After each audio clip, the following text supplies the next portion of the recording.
We do questions at the end. Okay, I want your questions. Just save them for when I'm not here. Okay. We have a special guest here, so we gotta make it with like serious. Make it serious. That's what everybody says. Yo, my friends calling this class gotta be fight. Now listen, this is Talmud Chacham, or we gotta make him a little breastloaf because they don't believe in. We don't have to make him anything. Everybody's a little breastloaf already. We just have to figure it out. Okay, ready? We're starting? Okay, so I told you guys yesterday we're going to start to shift away from the first halacha in the Shulchan Aruch about getting up like a lion in the morning and start to move into Tikkun Chatzot. Rav Nachman has a lot of Torah in Tikkun Chatzot. The Arizal has a lot of Torah in Tikkun Chatzot. The Zohar speaks a lot about Tikkun Chatzot. It's not the main part of what we're going to deal with Tikkun Chatzot. It's just like a little tiny little taste. And then after we completely finish the first halacha, then we're going to move into that part, okay? But it starts like this. What is the law in the Tikkun, in Likutey, Shulchan Aruch? Whoever rises early to pray before Hashem, his creator, he should aim to pray when? At times when the night watches change. So in Masechet Brachot, that's what's it called? Before the 3 stars? Yes, there's three watch changes. What's it called? It's before. There's 3 watch changes in the middle of the night. Okay, whatever, it doesn't make a difference. Since during these hours, one's prayers over the destruction of the Beit HaMikdash and the exile are especially acceptable, meaning they're heard more at that time. We're not going to deal with why right now, but this is in the Shulchan Aruch or Chaim right after the law that we learned about getting up in the morning, okay? What does Magan Avraham say about this? He's a commentator, a Polish commentator on this. He was also Mekubal. This refers to saying Tikkun Chatzot. That's really what he's talking about. Because he doesn't say in the Shulchan Aruch the words Tikkun Chatzot. So that's important to know. We're going to have to discuss why not. But the Magan Avraham was saying, what is he speaking about? He's speaking about Tikkun Chatzot. And what's the best time for this? The middle of the night. Okay. Now, in Masechet Brachot, it says something interesting. Where do we know that Jews got up in the middle of the night? David HaMelech, there you go. We learned it from King David. So you got to the third. I got you. Yeah. You got to the third daf. Yes, he woke up. Why? Because there was a harp, a wind, a northern wind, and it blew his harp, right? And it started playing a ridiculous riff. It was like no, and then he got up. And what did he do until morning? Learn Torah. Learn Torah. Okay, we did a whole tour in Likutey Moharon about what was the inner meaning of this whole thing. We're not going to discuss that right now, but we see there's a precedent. So now listen to what he says. This relates to rising at midnight, meaning what? A person needs to break his deepest sleep. Rav Natan says sleep means exile. We see this clearly because the Chazal say that when you sleep, it's 1/60th of death. And death didn't come into the world until Hashem cursed Adam with exile. So you see very clearly, sleep is a form of death.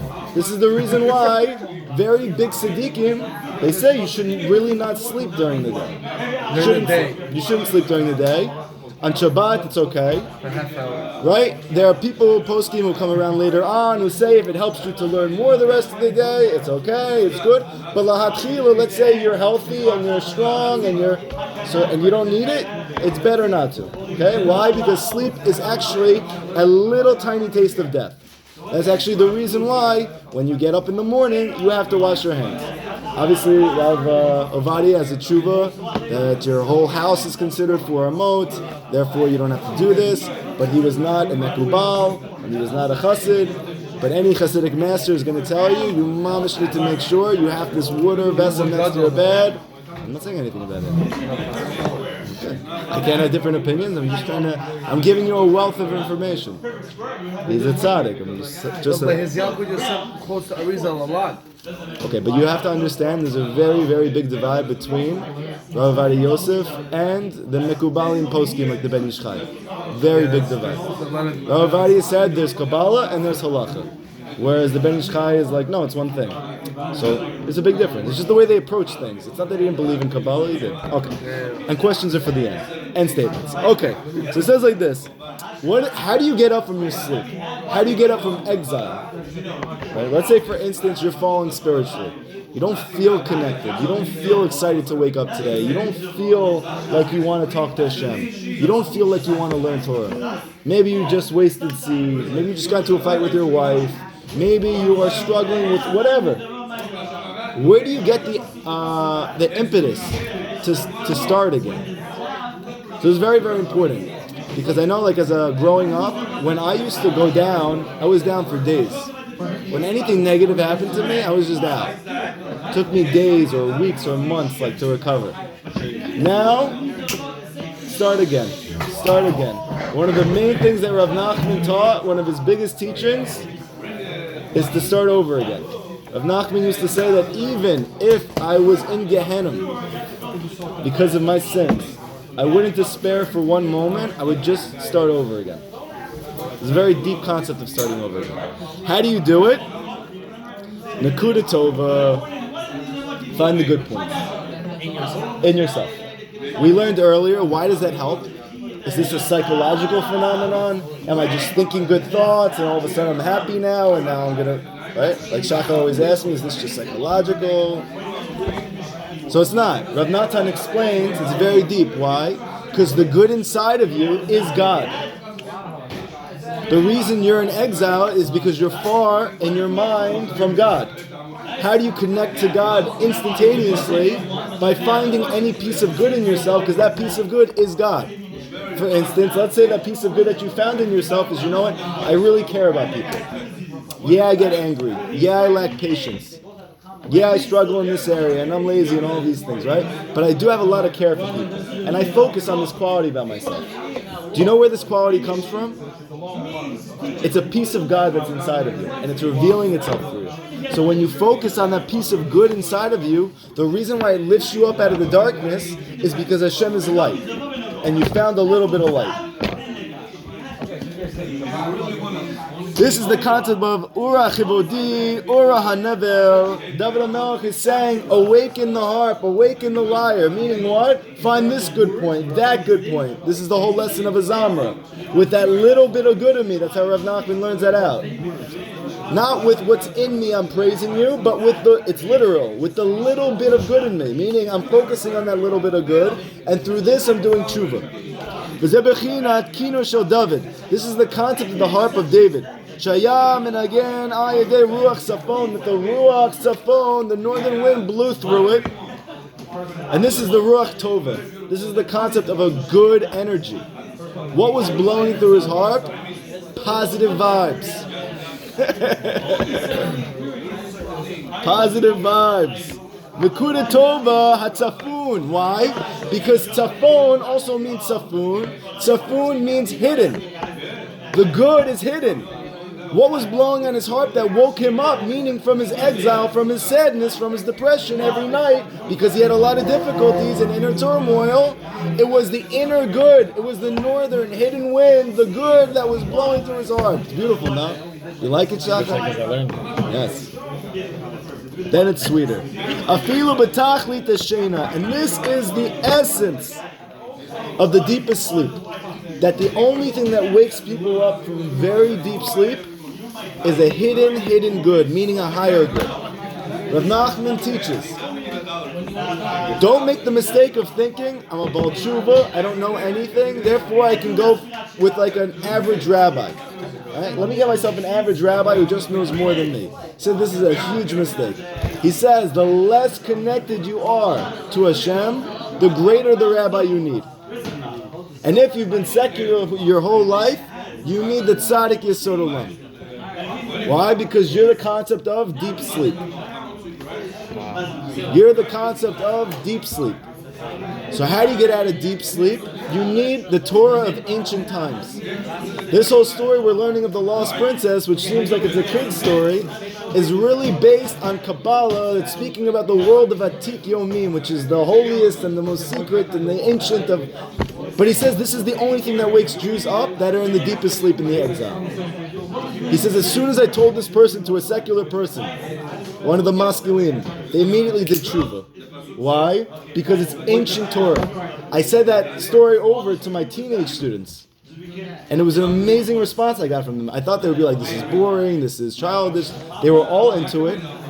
And at the end, one of them said, wow, this story feels very old. I said, what do you mean? He says, is this story like thousands of years old? I said, no, he wrote it like 200 years ago. He says, it feels like it's really, really old. I was like, wow, Mamish, your soul is like, it's unbelievable. It's the most ancient story that ever was. I don't know how to explain it to him. So therefore, how do you wake up from deep sleep? From the hidden good, meaning the highest good. Afilu b'madrega patucha. And this is one of the most famous teachings of the Baal Shem Tov. Don't think when you see a Jewish person and he's not connected to Hashem, and it's hard for him to connect. He's an atheist or he's secular and he doesn't connect to these things. Baal Shem Tov says his soul is greater. His soul is greater. That the greatest souls fall to the lowest places.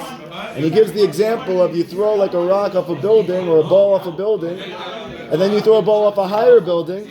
The higher building, it's going to fall lower, but it's also going to jump back higher. Look at Mashiach. Where's Mashiach coming from? So Mashiach and his daughters. Yeah, so this is what we're going to speak about tonight. Mashiach was found in stone, which was the lowest possible place.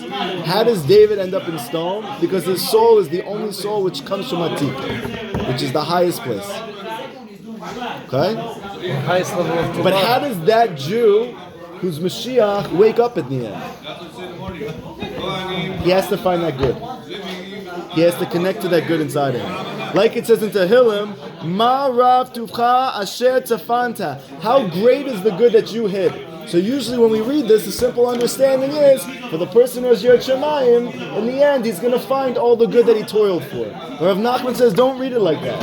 How good is your hidden good? Meaning the good that's hidden is better good. That the Jew who's not connected to Judaism, his good is even deeper. You understand? He has the hidden good. As opposed to the good which is revealed in the person who has always been connected to Judaism. He has good midot, and he's very connected, and he eats very slowly, and he learns Gemara. So that's a revealed good. Everybody can see that. You spend any time with that person, you know, that's a very holy person. It says, you see that other guy over there, that barbarian, that he's stuffing the food in his mouth, right? And he's chasing after women, and he can't stop wasting seed. Rav Nachman says his soul is greater. His soul is the hidden good. It's deeper. It's darker. That's why the Gemara says that a tzaddik can't stand with the Baal Tshuva. Tzaddik can't what? Stand in the same place as a Baal Tshuva. The Gemara says it. Why? Because the Baal Tshuva's soul comes from a higher place. But that's only if they become a Baal Tshuva. They're good. A tzaddik is somebody who's religious all his life. So to speak. They never sin. For our purposes, okay? The Eilan Nakuda Tova, but through these good points that he finds, Menashvin Bakinor, his harp starts to play music. Ki ayadei nasi negurin, and through this you create songs. Rav Nachman is a very famous Torah on what is the essence of music. For anybody who plays music, they're going to very much appreciate this notion. It's a very deep thing. Rav Nachman says when you play music, what you're doing is you're taking a scale and you're picking out notes, the good notes, and you're leaving out the bad ones. And that's how you make a beautiful song. He says it's the same thing when you want to be close to Hashem. How do you turn that heat up? How do you turn your service into a song? That you're on fire, that you're happy, that you're excited. It's like you're singing with your friends, right? You're at a concert. How do you get your service to be like that? The answer is find all the good points. And when you string them all together, you have a song. So this is another addition too. What does it mean that David HaMelech is getting up in the middle of the night? It's playing music. This hidden good that's inside of him that he's finding every single night, meaning through the difficulties of his life, he's finding another hidden good point and another hidden good point. Because what happens when you go through difficulties in your life? You find resources in those difficulties. You find strengths that you had that you didn't know about. That's a hidden good that's deeper than whatever you had before. David had this every day, and he kept putting it together, and he became the sweet singer of the Jewish people. It didn't mean that he had the greatest voice. It meant that he had the darkest life, and he found the most good points in it. And therefore he made a whole song out of his life. It's called Tehillim. And this is the whole reason he's Mashiach. Because he's able to look into the darkness, not just of his own life, not just in the world, but in every Jew, and say there's good there, there's good there, there's good there. And bring out that good, and focus on that good. This is a very powerful thing. Even when I was a therapist, I didn't know that this was a spiritual madrega. I just did this naturally because my parents did this with me. Everybody has crazy parents. Some good things, some struggling, whatever. This is one of my parents' very, very good points. They only focused on my good. And naturally, I did the same for others. When I was in therapy with people, and I used to do therapy with them, I would only focus on their good points. I didn't learn it. I didn't even know if it was a good thing. And they got better. They all got better. Because Rav Nachman's teaching, the bad points that they're struggling, it's not them. It's their Yitzhahar. That's not who you are. That's your struggles. You're the good. You're the piece of God that's inside of you. So by focusing on that, you create a song. Now you have a song, you're happy, and you can serve Hashem. Good. And this is why Chazal teach the harp played by itself. Meaning what? Through these melodies, we wake up at midnight from the deepest sleep. Because the concept of waking up in the middle of the night in the deepest darkness, that's the concept of you're in the midst of the exile. And the only thing that gets you up then, so to speak, is this hidden wind. This hidden good that's inside of you. It's the only thing that wakes people up. What happens to a Baal Tshuva, right, a secular Jew, what turns him on about Judaism? It's not halakha. It's not when he hears that he has to tie his right shoe and then his left shoe and his left shoe and then his right shoe. He's like, you know what, I want to change my whole life so I can do that. No! Oh, you have to separate your beds. What is that? Nobody says I want to be Jewish because of these things. There's something that they find within themselves, something beautiful, something good that they always knew was there, but they didn't know what to call it. And it's their soul. And when they realize that's a piece of God that's inside of them, it's something that's unbelievable. It's a very powerful moment. That's the northern wind. That's the hidden good. Okay? And interestingly, we know Kabbalistically, all evil comes from the north. But he's saying that this northern wind is what woke David up every night. Meaning what? It is the darkness that actually reveals the light. It was the obstacles in David's life that woke him up from his sleep. And yet it's from that place that he found good. And he stayed up all night learning Torah. Okay? This is Likutey Halachot. That was a nice little section in it.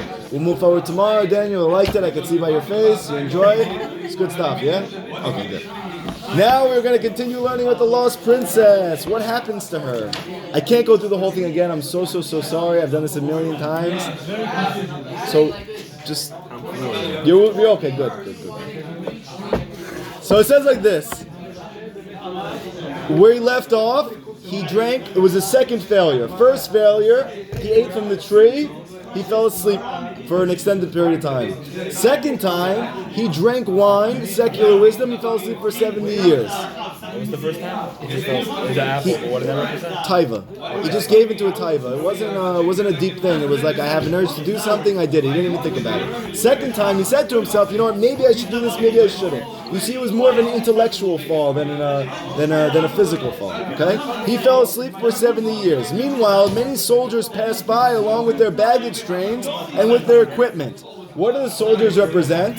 So what happens is when a Jew learns secular wisdom, and this is a big thing by Rav Nachman, if you're not used to this, don't get your panties in a bunch, okay? Secular stories are destructive. He says they caused the greatest exile. Baal Tanya says this also. Baal Shem Tov says this also. Okay?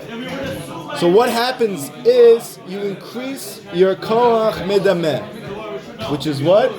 The power of your imagination. What you're trying to do in your life is to clarify truth, to search for truth and to sift it out, and that the truth becomes stronger and more revealed and more clear to you. Well, what is your biggest opponent to that? Imagination. Now, Rav Nachman was not against, let's say, imagination that's good, a pure imagination. In fact, Rav Nachman said, I gave my students all a pure imagination, and now they could start to use it properly. But what's the issue with imagination? When it's not rooted in truth, it can ruin your whole life. The majority of people with psychological problems, it's not because of their problems. It's because of the power of their imagination. I know because I had a lot of that. Okay? It's not the difficulties that you go through because everybody's going through the same stuff.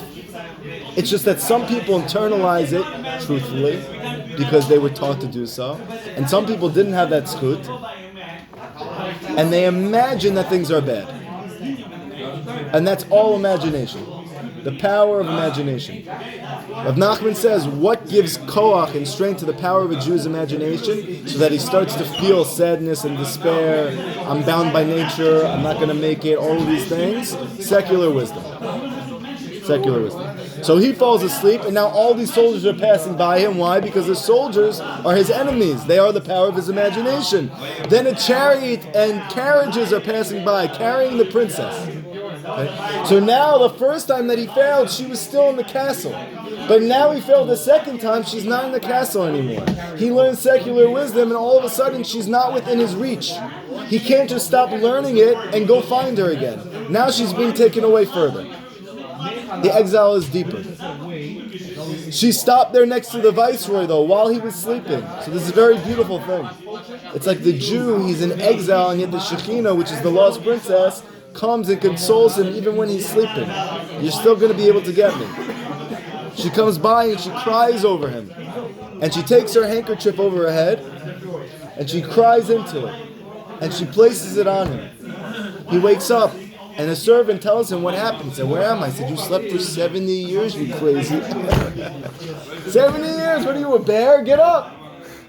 What happened to him? He said, what's this handkerchief? He said, the princess came and left this for you. So he looks at it, he sees that there's a lot of tears, but the tears made like letters. So he lifted it up to the sun, and he read it. And it told him that the princess can still be found, but now she's being taken away to a golden mountain in a pearl castle. In a pearl castle. So what does Rav Kaplan explain all of this means? It's very deep. It says like this: when you go through these exiles of taivas, of secular wisdom, which every Baal Tshuva has been through all of those things, how do you get out? Two keys here. One is by crying. By crying. That you need to cry out to Hashem. Hashem, I want to be close to you, and I'm just so far. I'm just so far. And those tears break through every barrier. So she was giving him a hint. How do you find me? When you cry. When you cry. Okay? 2. By the way, crying is the concept of the shofar. And you'll notice that from all Hasidic literature, and even it's reference in Chazal that when Mashiach comes, the shofar is going to blow and everybody's going to wake up. Why? Because those people who are waking up, they're not pure at all. They're not close to Hashem at all. The only thing that they can do is, so to speak, cry. They don't have words yet. They're like babies. What's a cry? It's like a shofar blast. And this is very clear in the Gemara. Why? Because in the Masechet Tanit it said when they used to fast, there was times they had to cry out when the fasting needed to be more intense. And they say clearly there that crying was blowing of the shofar. So you see, it's one concept. Crying, shofar, Rosh Hashanah, Rav Nachman said to go be by him. It's all connected, okay? By crying. What else? You'll notice, why didn't she take like the handkerchief out of her pocket? Why is it on top of her head? Because she was saying to him, the key to finding me is Emuna Peshuta. Emuna that transcends your logic. Why? Listen to what I'm about to tell you. Listen to what I'm about to tell you. This is very important for everybody in the group. You ready? You've caused your own exile.